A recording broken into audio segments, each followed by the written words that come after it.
Plongeons ensemble dans un univers où la technologie et la nature ne font qu'un. Imaginez un vaisseau spatial, mais oubliez les moteurs rugissants et les panneaux de contrôle clignotants. Notre vaisseau est une entité vivante, une créature colossale qui navigue dans le vide intersidéral. Son cœur, des cristaux d'énergie pure, récoltés au fil de nos voyages, qui pulsent d'une lumière douce et alimentent notre périple. À bord, il n'y a pas de GPS holographique. Notre navigation se fie à des cartes stellaires gravées sur des parchemins de bois anciens, à des symboles ancestraux qui s'illuminent lorsque nous approchons de notre destination. Pour communiquer, nous n'utilisons pas de radio crépitante, mais les ondes naturelles de l'univers. Une forme de télépathie, des vibrations sonores qui voyagent à travers la coque organique de notre navire. C'est une symphonie cosmique que seuls les initiés peuvent entendre. Et qui compose notre équipage, me direz-vous? Laissez-moi vous les présenter. Voici Erion, notre pilier, notre sage. Imaginez un panda géant, dont la stature imposante est synonyme de force tranquille et de protection. Il ne se déplace jamais sans son armure forgée dans des métaux inconnus et ses lunettes futuristes ne sont pas un simple accessoire. Elles lui permettent de déchiffrer les écritures les plus anciennes, les glyphes oubliés qui gardent les secrets des planètes que nous explorons. Erion est notre boussole spirituelle.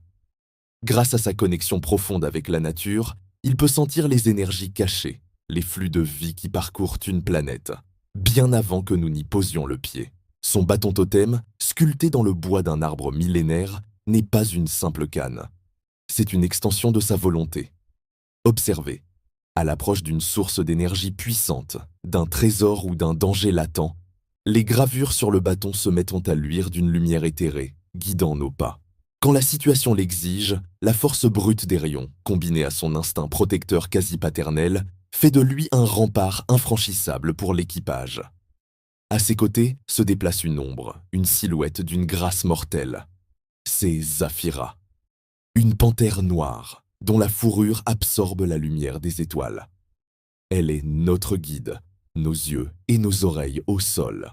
Sa vitesse est stupéfiante, ses mouvements sont d'une fluidité parfaite, la rendant presque invisible dans les jungles luxuriantes ou les canyons obscurs des mondes que nous visitons. Zafira est bien plus qu'une simple éclaireuse. Ses sens sont aiguisés à un niveau surnaturel. Elle peut sentir l'odeur d'un piège dissimulé sous des feuilles, entendre le battement de cœur d'une créature hostile cachée dans l'ombre, ou percevoir les infimes vibrations d'un terrain instable. C'est une guerrière née, agile et précise.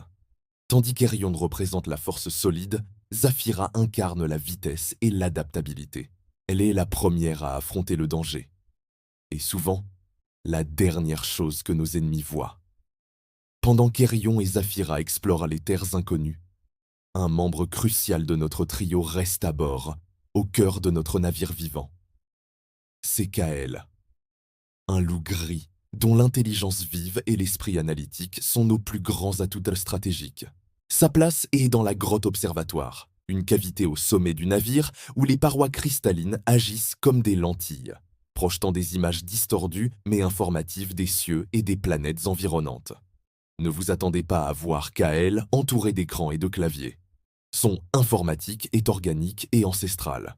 Ses outils, des tablettes d'argile gravées où il consigne ses calculs de trajectoire, des encres végétales pour cartographier les constellations et des fragments d'os sculptés qui lui servent d'abac cosmique.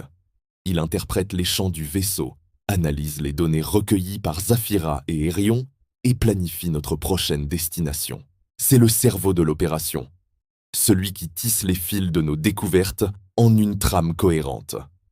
Notre mission est double, et elle est le moteur de notre existence. Premièrement, survivre.